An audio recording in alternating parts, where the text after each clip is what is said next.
Halo semua, balik lagi bareng saya. Hari ini kita bakal ngebahas satu metode pengajaran yang saya jamin hampir semua dari kita pernah alamin di sekolah.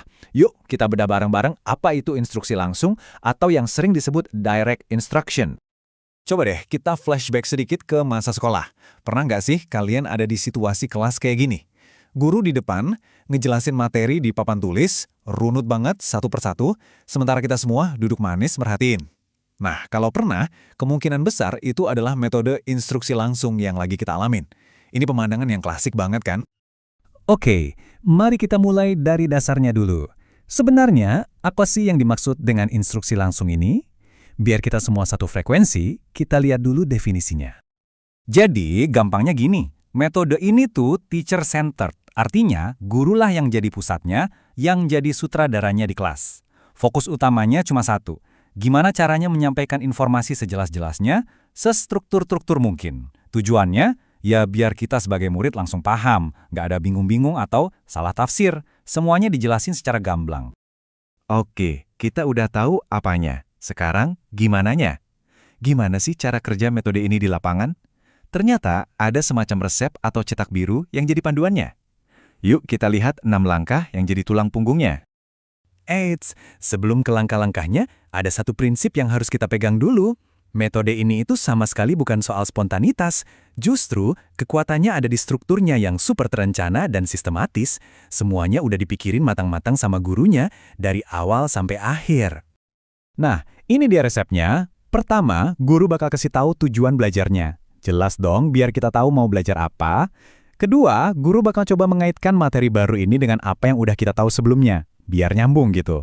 Ketiga, nah ini intinya, guru ngejelasin materinya secara langsung. Tapi kita nggak langsung dilepas gitu aja.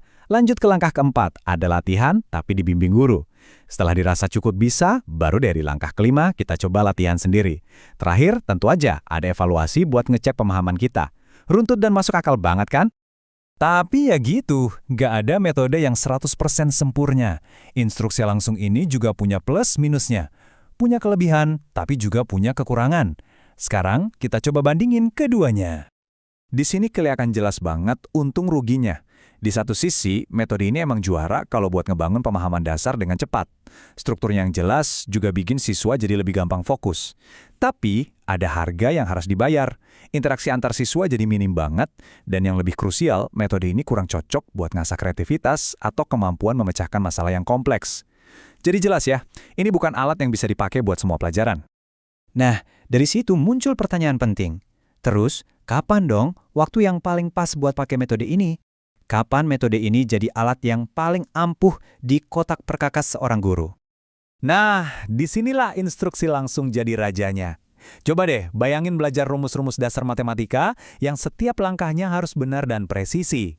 Atau, waktu guru lagi demo eksperimen sains di lab, kan prosedurnya harus diikuti dengan tepat biar berhasil.